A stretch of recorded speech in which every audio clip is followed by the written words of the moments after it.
Bueno, tenemos una charla de profesor Oscar Bautista, el salió de San Andrés de la Paz, y ahora está acabando su doctorado en la Universidad Fluminense en Brasil. El tema de la charla es, el tema de la charla versa sobre el teorema de recurrencia de Poincaré y número 9. Por favor, profesor. Ya. Buenas tardes y gracias por haber escuchado mi charla. A ver, voy a tratar de cubrir todo lo que he planeado. Este teorema de la recurrencia de Poincaré es un teorema que es muy contraintuitivo para empezar. Y lo voy a explicar por qué. Pero antes de eso, voy a dar lectura a un fragmento de un libro de Nietzsche. ¿Está bien? Y después lo vamos a analizar, ¿está bien?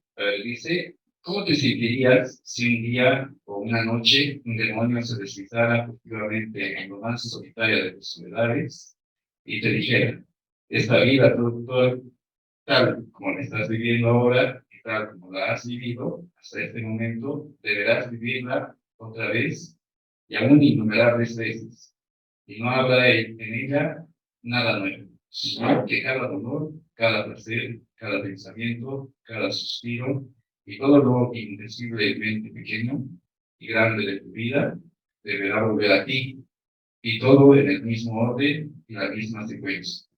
E incluso también está esa araña y esta luz de la luna entre los árboles, e incluso también este instante y yo mismo.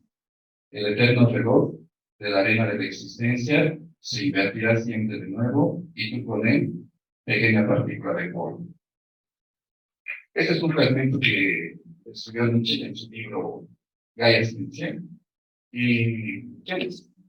Bueno, tiene un pensamiento un poco pesimista, ¿no? Que dice, alguien está pasando por un mal momento y ese mal momento lo va a ir repitiendo infinitas veces a lo largo de los años, ¿no? Se podría ver de una manera más optimista y decir, si alguien está pasando un buen momento, este momento se va a ir repitiendo a lo largo de la historia del universo una y mil veces.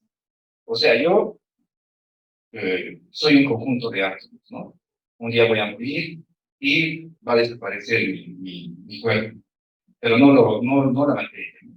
Entonces, dentro de unos años, todo esto se puede reordenar y volver a formar otro yo. ¿Qué tan probable es eso? Es improbable. Alguien puede decir directamente que es improbable. El teorema de la recurrencia de Poincaré habla que hay una posibilidad de que eso sí pueda ser posible. Y voy a explicar por qué.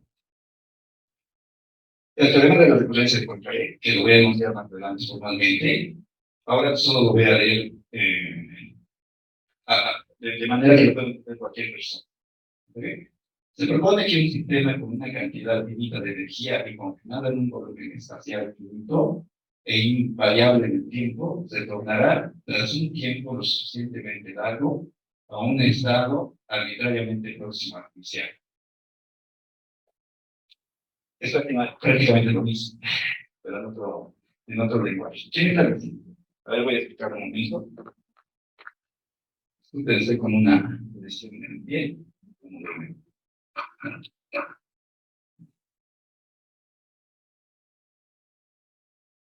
Imagínense que yo tengo un espacio cerrado, ¿okay? Y yo tengo una bolita aquí, y hay una dinámica aquí dentro. ¿Qué quiero decir con eso? ¿No? Imagínense que hay un ventilador, y de alguna manera está haciendo una dinámica aquí, ¿no? Esta bolita se va a ir trasladando y moviéndose de una manera aleatoria. Entonces, en un instante, esta bolita comenzó aquí, y se va a empezar a mover. Va a chocar, va a volver aquí. ¿Qué probabilidad hay que en algún momento llegue nuevamente a ese estado? Es probable, es muy probable. No sé si. Esto yo lo puedo pensar un poco más y decir, a ver, aquí hay unas 5 bolitas, Lo mismo. Hay una dinámica aquí, y esto se ve muy bien. Todo esto se va a comenzar a desordenar, ¿no? Incluso entre ellos van a empezar a chocar, etcétera, ¿no? Entonces, va a haber un momento en que ellos van a volver en ese instante y en el mismo lugar, los 5. ¿Qué probabilidad hay de que suceda eso? Es probable. El teorema de la recurrencia de Poincaré dice que sí va a pasar. Claro, voy a tener que esperar un poco más de tiempo que es. Entonces, el universo. El universo es un conjunto de átomos, de energía, y hay una dinámica que está moviendo el universo. Y en eso se va a pensar que sí va a ocurrir. Va a ocurrir esto, pero cada una de estas bolitas van a ser los átomos que forman nuestro ser de cada uno de nosotros. ¿No? ¿Qué faltaría? ¿Qué requisito es el que faltaría para decir que sí? Efectivamente, lo que el fragmento del eterno retorno se haga verdadero. Lo que falta es que no sabemos si el universo es acotado, ¿no? Si yo he cerrado este espacio, ¿no? Aquí tengo un conjunto acotado, está limitado. Por eso ellos van a volver y tienen muchas probabilidades de volver en el mismo orden que estaban.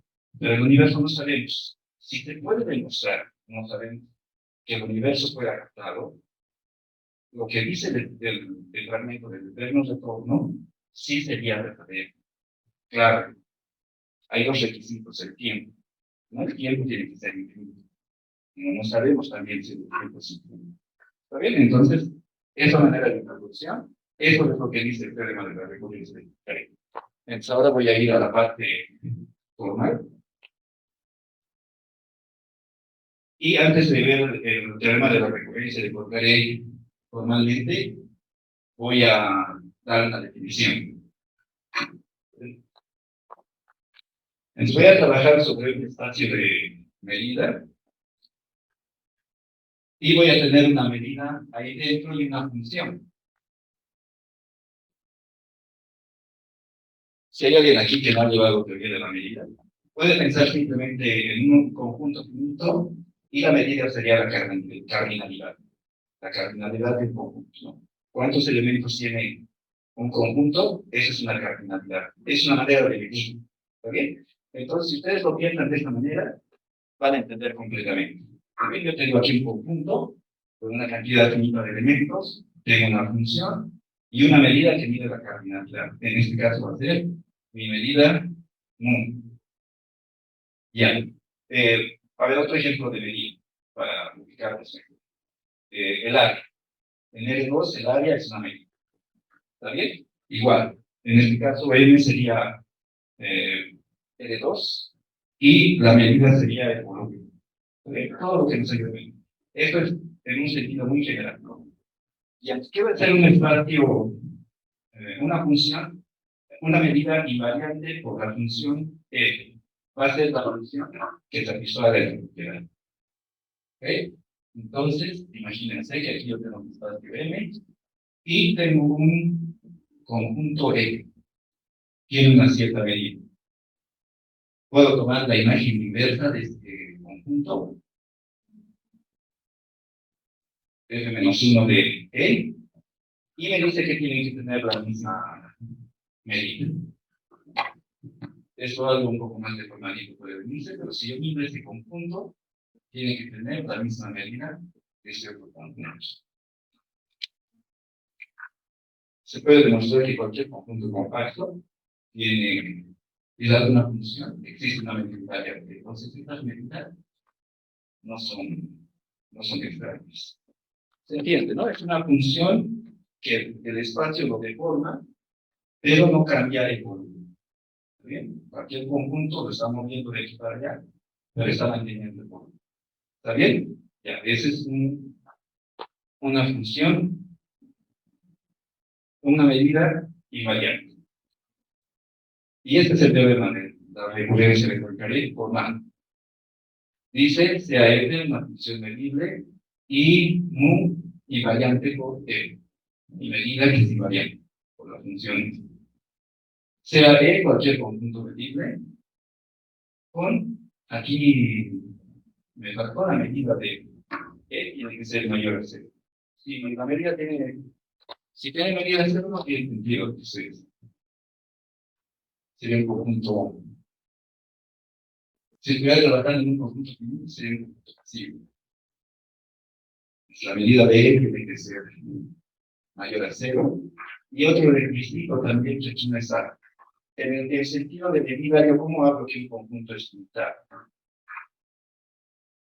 Yo supongo que la medida del espacio total es unito. Bien, este también es un requisito que ahí no está, que me olvidé ponerlo, pero son requisitos que se necesitan para que tenga sentido el tema de lo que quiero invocar. Si no es falso. Entonces, para casi todo punto, ese casi todo punto lo pueden olvidar en el caso de conjuntos simples, va a ser todo. ¿No? Existen infinitos valores de n, la que f de xn está también en n. ¿Qué significa? A ver, voy a escribir esto claro. Imagínense que estoy en el espacio n y tengo aquí un conjunto n. Entonces dice, cualquiera que agarre de aquí, la función f lo va a sacar a este puntito lo puede sacar o no sabemos. f de x, puedo sacar nuevamente f2 de x. Esto es f de x, ¿está bien? Ya. Y así, f3 de x. Pues esta función lo está moviendo me dice que en algún momento va a volver para algún n. No solo eso, me dice que va a volver infinitas veces. Eso dice el teorema de la recurrencia. Nuevamente se puede sentir de x y va a volver. Va a volver infinitas veces. Este es un teorema que su demostración no es nada complicado. Lo quería hacer, pero me parece que por falta de tiempo no me va a alcanzar a hacer los números normales, que es lo que sí quiero demostrar. Pero se necesitan definiciones muy básicas de teoría de la medida. Yo cuando era estudiante de graduación de medicina, con un sabor de boca de teoría de la medida, le tenía miedo. Era una de las cosas que ya no quería volver a ver, pero realmente es muy bonito cuando tienes lo te dedicas, ¿no? Te llega realmente a gustar. Pero para demostrar esto, solo se necesita la idea de que nada más la definición, nada más. Alguien puede pensar como decir un conjunto finito y la cardinalidad, y la demostración es misma. ¿Está bien? Ya, entonces esta demostración yo lo voy a dejar, no lo voy a hacer. Pero se entiende, ¿no? Es dar un punto aquí, se puede salir, la función que lo va a sacar, va a haber un momento en que va a volver a entrar.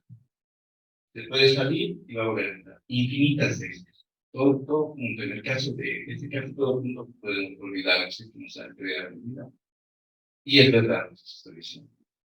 ¿Por qué esto valida lo que he estado diciendo, por ejemplo, de este cuadradito que yo dibujé? Yo tenía una bolita, ¿no? Entonces, esa bolita, ¿cuál es su medida en el caso de cardinalidad? Tiene medida 1, mayor a 6. Entonces, esa bolita se va moviendo. En este caso sería el conjunto unitario E. Entonces, ese conjunto unitario tiene que en algún momento volver a ir infinitas veces acá. ¿Está bien? Ya.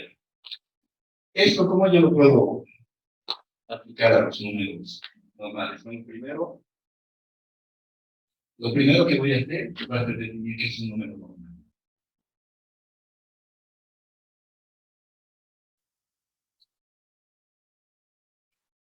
Entonces, un número lo voy a llamar normal.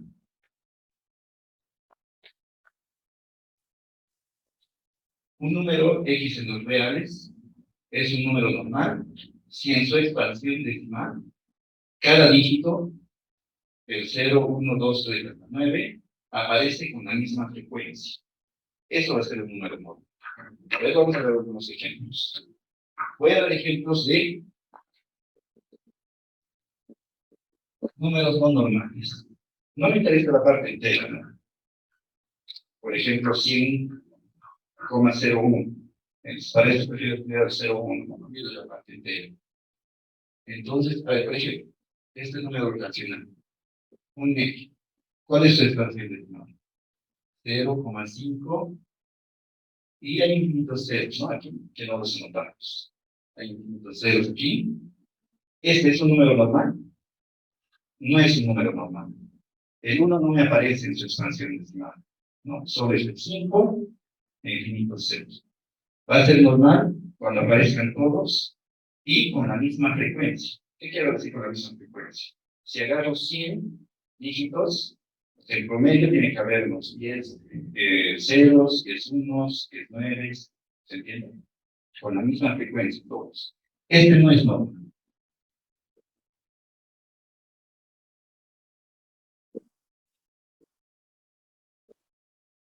Ya veo otro número, el 1/3. Es 0,3333. No es normal, tampoco.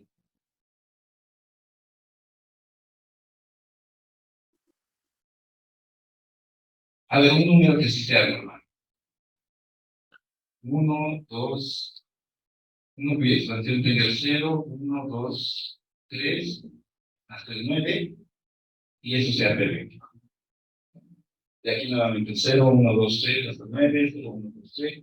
Este va a ser un número normal. Tiene todos los dígitos de expansión decimal y aparecen con la misma frecuencia, ¿no? Entre 1000, si agarro los primeros 1000 dígitos, va a haber 100 de cada dígito. Es un número normal.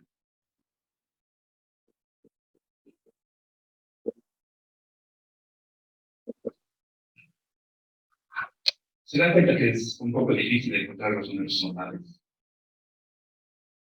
A ver, eso lo dejaría para pensar, ¿no? Como no hay tiempo, no voy a ir, pero es difícil así agarrar en la cabeza y decir, a ver, ¿qué números son números normales? Aquí de entrada ya tengo dos que no sé. ¿Quiénes serían los candidatos? ¿Cuántos hay? ¿Son varios? Entonces, eso es lo que yo voy a ver. ¿Cuántos números son normales de los números reales? Y donde yo me voy a centrar a estudiar es el conjunto, el intervalo 1, 0. ¿Por qué? Porque lo demás es la parte entera nada más, ¿no? Si hay un número que es real, lo voy multiplicando por 10, quiero decir normal, todos los múltiplos de van a ser normales, ¿no? Por ejemplo, 10,01, esto ya no es normal, ¿no? Entonces, no estudio el 10, me estoy simplemente en 0,1 periódico 6. Entonces, me voy a centrar solamente en este conjunto. ¿Cuántos de aquí son normales? Eso es lo que yo quiero responder. A ver, voy a tratar de escribir todo aquí, para no estar moviendo de aquí para allá. Y voy a utilizar el teorema de la recurrencia de Poincaré para ver quiénes son normales. ¿Cuántos son normales dentro del conjunto del intervalo 0? Voy a agarrar una función.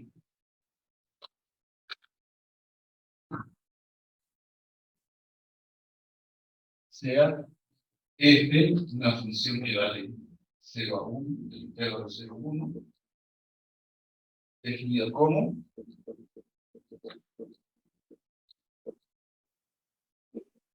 f de x igual a 10x menos la parte entera de 10x. A ver, voy a recordar un poquito qué es la parte entera. La parte entera es simplemente hacer desaparecer la parte decimal. ¿Está bien? Por ejemplo, de 0,1, su parte entera es hacer desaparecer la parte decimal y me quedo con su entero. Es la parte entera, ¿no? Pues entonces 10,999, su parte entera es 10. ¿Sí? O sea, aquí me estoy olvidando de la parte decimal. Esa es la parte entera. ¿Qué está haciendo esta función? Para comenzar. Fíjense, si x, como está entre 0 y 1, yo lo voy a escribir así. 0, x0, x1, x2, donde estos x y están dentro de ese conjunto. Justamente los hasta 9. Todas las expansiones decimales. A ver, fíjense, lo estoy multiplicando por 10. El multiplicar por 10, ¿qué va a pasar con esta parte decimal? Se va a recorrer, ¿no? 10x, multiplicar esta parte va a ser x sub 0, x sub 1, x sub 2, y todas las expansiones decimales. ¿Cuál es la parte entera de esto? Luego desaparecer los decimales y me va a quedar x sub 0. Entonces, 10x menos la parte entera de 10x va a ser 0,x1, x2, x3, etc. Esta función me está eliminando los dígitos de su expansión decimal. ¿Se van a encontrar? X es f de 0,x0, x1 es igual a 0,x1, x2. Voy a eliminar su primera parte decimal. Eso es lo que está haciendo esta función. Y la gráfica de esta función, esa es la función que tengo aquí graficada. Esa es la gráfica, es una función no continua. Ya me voy a quedar con esta parte. Está claro, ¿no? ¿Qué está haciendo esta función? Está eliminando sus dígitos. F2 de x, ¿qué va a hacer? Lo voy a eliminar, es x1, ¿no? Lo voy a recoger.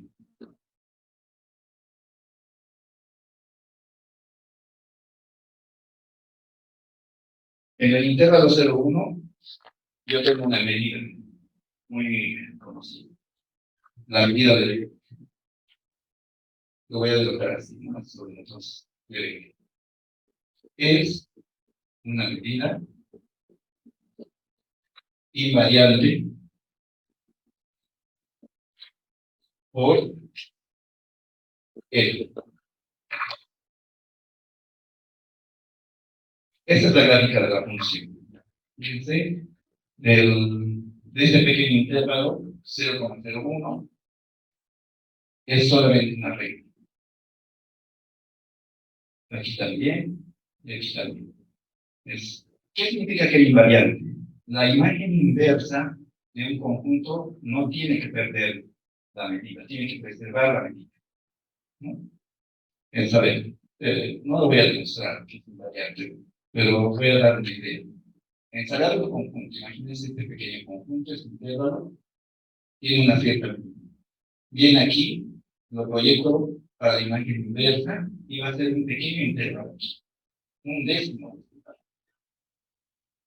Y en cada parte va a ser eso, un décimo, un décimo. O sea, si al final yo lo sumo todo eso, voy a tener la medida conjunto. ¿Está bien? Entonces, esta medida es invariante. Es una medida única. ¿Por qué? Porque de B, del intervalo 0,1, tiene medida. Tiene medida. A ver, entonces, satisface las condiciones del teorema de Replace de Concae.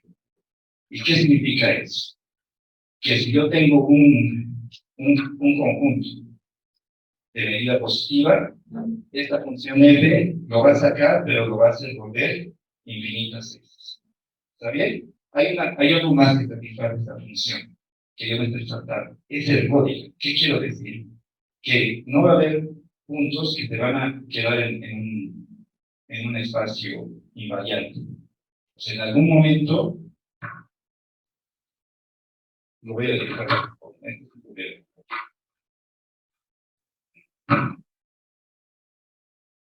El intervalo 0,1 lo voy a representar de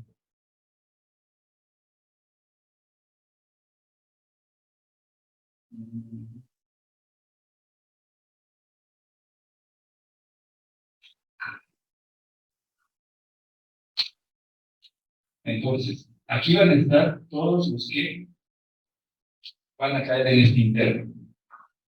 en el primer intervalo, el intervalo 0,1, en esta parte.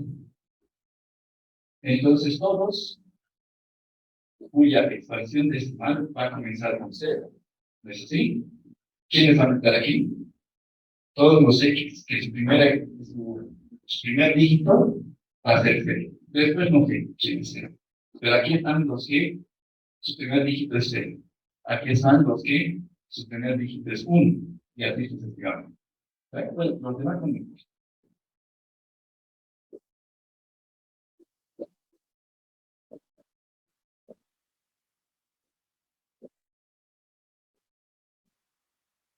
¿se entiende? Entonces aquí están los de personas.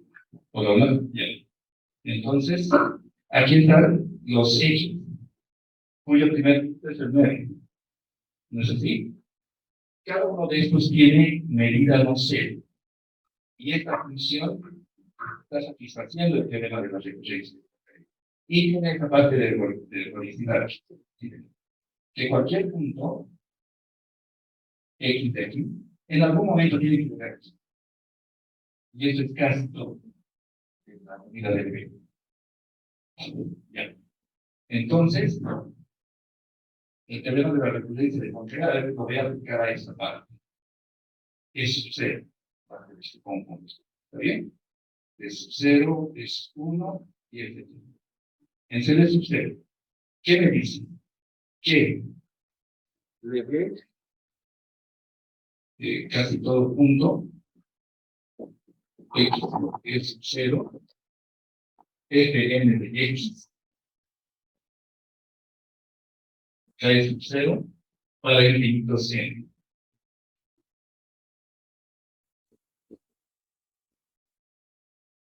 ¿Está bien? Parto de aquí y esa F lo va a hacer mover entre el intervalo 0 y 1, ¿no? Pero va a volver aquí infinitas veces. ¿Pero qué significa que vuelva aquí? Significa que este X, en su expansión decimal, aparece el 0 infinitas veces. Aquí puede estar un número, más aquí el 0, más aquí el 0. Eso significa volver aquí. ¿Por qué? Porque la función f hace eso. Lo va eliminando los dígitos. ¿No es así? Lo va eliminando los dígitos y el hecho de que caiga nuevamente aquí significa que uno se dígitos va a ser 0. Y esto va a pasar infinitas veces. Esto yo lo puedo potenciar más. ¿Qué significa lo que acabo de decir ahí? Que existe D sub 0, subconjunto de E sub 0, tal que la medida de D sub 0 es igual a la medida de E sub 0, tal que para todo X en D sub 0, f de xn vuelve a D sub 0 para el infinito 0.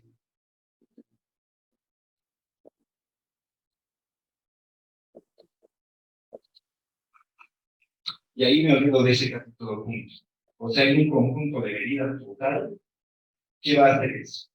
Todo punto, el conjunto de medida total aquí es donde sucede. Todo punto que yo tome en D va a volver a D sub 0, pero D sub 0 es un conjunto de D sub 0. Se está volviendo a D sub 0. Tiene infinitos ceros de expansión decimal. Un conjunto de medida total. Y ahora, lo que acabo de decir. Y si hay otro punto que no esté en este D sub 0, va a haber un momento que va a volver a D sub 0. Quiero decir que va a entrar a D sub 0.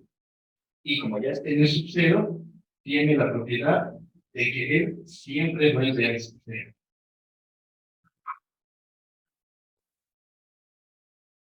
Y eso como yo lo puedo decir. Voy a borrar esta parte, ¿está bien?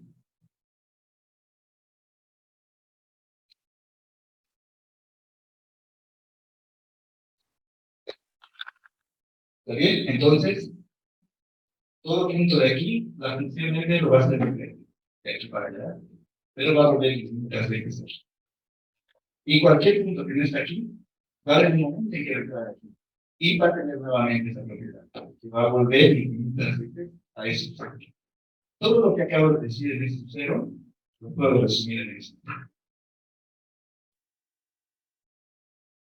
Existe, voy a usar otra notación, C sub 0, subconjunto del intervalo 0, 1, tal que la medida de dB de C sub 0 es 1.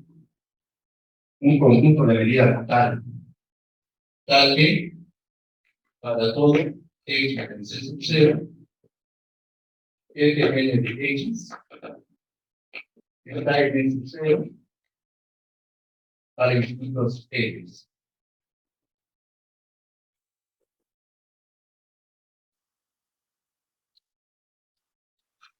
Hay un conjunto de medida total en el intervalo 0, 1 que cualquier punto, ya les dije, ¿no? Lo que acabo de decir.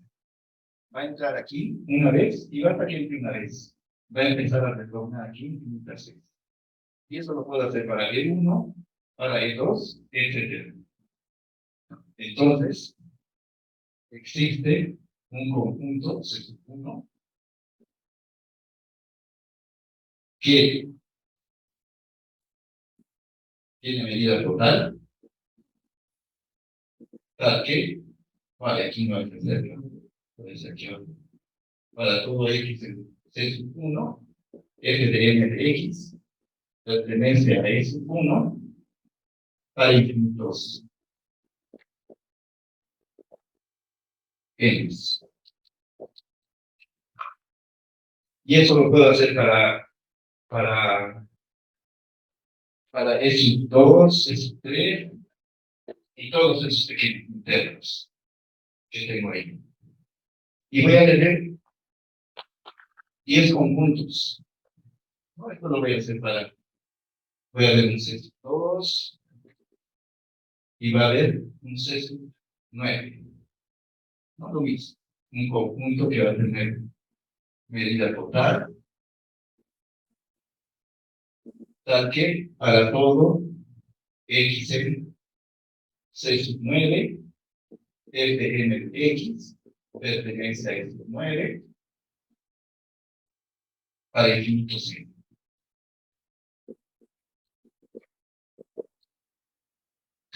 Entonces hay un conjunto de medida total que tiene toda su expresión decimal, tiene infinitos 9. Existe un conjunto de medida total que en su expansión decimal, en su expansión decimal, tiene infinitos 8, etcétera, etcétera. Y este es un teorema de medida. Yo puedo tomar un conjunto C que va a ser la intersección de todos estos C. Desde 0 hasta el medio. Y la teoría de la medida me dice que el conjunto de ese C tiene medida total. Entonces, ¿qué está haciendo? ¿Qué pasa con estos C? Que conocimientos de C. En su expansión decimal tiene infinitos ceros, infinitos 1 e infinitos 9. Entonces hay un conjunto de medida total. Hay infinitos y más que infinitos. Un conjunto de medida total que son normales.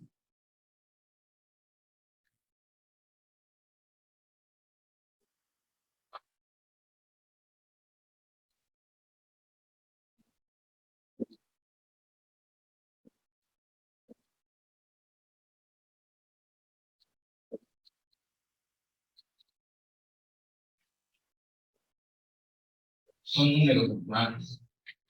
¿Y por qué es tan difícil encontrarlos? ¿Qué quiere decir un conjunto de medida total? A ver, voy a dar una idea que también es intuitiva. Con el infinito siempre tenemos problemas, ¿no? No podemos entender bien el infinito. en el sentido de que va muchas veces en contra de nuestra intuición. Imagínense que yo me paro y aquí está el intervalo 0,1. ¿Ok? Y yo tengo un punto y lo arrojo. ¿Qué probabilidad hay de que caiga en un número normal? Imagínense, ¿no? Tengo un puntito y lo arrojo. ¿Qué probabilidad hay de que caiga en un número normal? Bueno, aquí dice que es seguro que va a caer en un número normal. ¿Por qué? Porque es un conjunto de vida total. No va a caer a su normal. Pero no podemos encontrar números normales y hay gente que se dedica a buscar números normales. Uno de los números racionales el más famoso es el número pi. Y ni del número pi sabemos si es normal. Pareciera que sí. Fíjense, aquí, en los primeros 10.000 dígitos, el 0 aparece 9.900 veces. En los primeros 100. El 1 aparece 10.137 veces. Está dentro de un promedio, ¿no? Aparecen todos los números, bueno, hasta donde estaremos, aún hasta ahora, no conocemos todos los dígitos de pi, no los vamos a conocer todos nunca, ¿no? Bueno, tal parece, son infinitos y no hay un número. Entre el número pi, que tan famoso, no sabemos si es normal. Aparentemente, pareciera que sí. Hay un artículo que es de la BBC, que titula ¿Por qué nos interesa encontrar más dígitos de pi? Es un artículo que es interesante y ahora les recomiendo para que vean por qué estamos buscando. Esto tiene aplicaciones a la criptografía, a la programación también. Hay gente que está interesada en buscar números normales. Son un conjunto de medida total, debería ser fácil encontrarlos, pero no podemos. Agarramos un número y el pi mismo no sabemos. Número. Es una de las aplicaciones que tiene el teorema de los pies bancarios. Bueno, hasta aquí mi presentación. Hay una biografía que se considera que es un buen libro, que es de teoría lógica de Mateo Vial. Si alguien estuviera interesado en comentar. Bueno, yo les he metido un poquito en una parte, y les voy a decir por qué.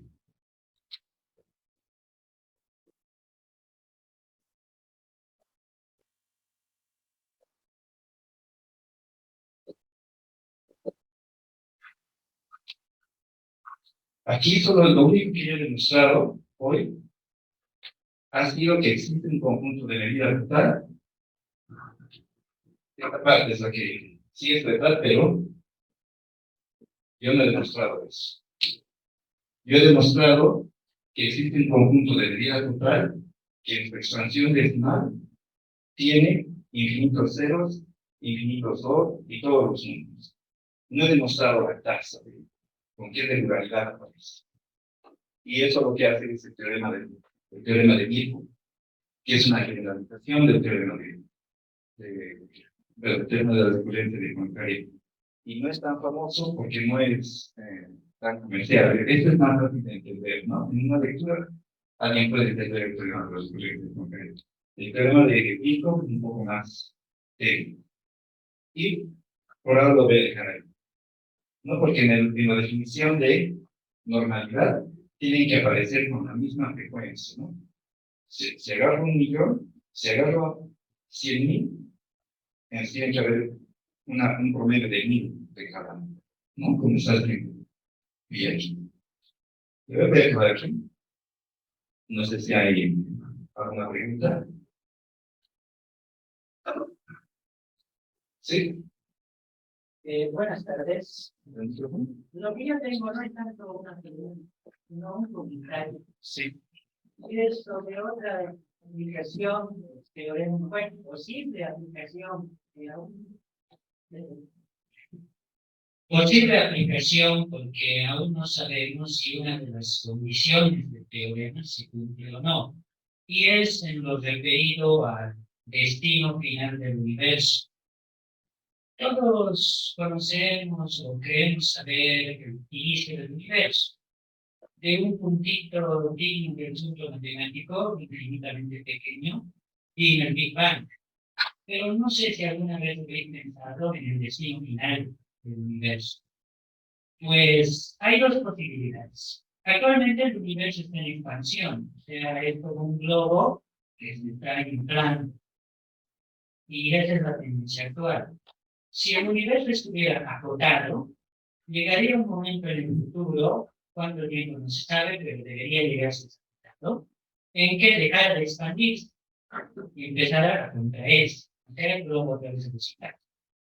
Pero si no es acotado, se seguiría expandiendo para siempre. Ahora, imaginemos que es acotado. En este caso, se cumplirían las condiciones del teorema de diferencia de Poincaré y pasaría a lo que comentaste al principio, de que posiblemente nosotros volveríamos a la vida.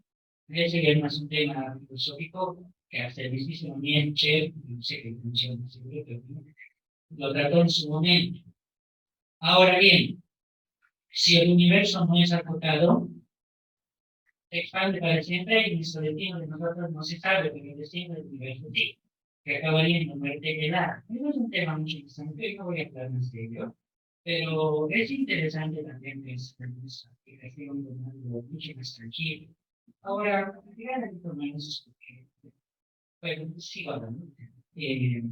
Una cosa a considerar a través del nivel desagotado es su geometría, porque podría no ser plana, como lo pensó Euclides, y como nosotros lo suponemos, y como la intuición lo supone, sino elíptica. Y las rectas, al prolongarse lo suficiente, se podrían encontrar en un punto, ¿verdad? Eso implicaría que el universo es plano. Pero bueno, eso son nomás consideraciones de una posible aplicación del teorema de la recurrencia de Poincaré. Eso sería mi comentario. Muchas gracias. ¿Alguna otra pregunta? Tengo también un poquito que acotar respecto a esta observación. Es muy buena. La teoría tópica realmente a mí me ha abierto muchas ideas. Como les digo, me he dado cuenta que trabajar con el infinito contradice mucha nuestra intuición. Y como dice nuestro compañero, el universo no necesariamente tendría que ser acotado a ese punto. Ahora el universo se está expandiendo. Entonces hay una teoría que dice que en algún momento se va a contraer. Podría ser el universo más grande, ¿no? Pero si se va a contraer, eso significa que todos los átomos están limitados. Entonces va a satisfacer eso de la cajita que discute. No todos los átomos están aquí dentro. En algún momento se va moviendo el dinámica que se va a empezar a contraer. Esos pasos de... Y también, ya, ¿alguna otra pregunta? Es un error cíclico, ¿no? Es una periodicidad donde vivimos.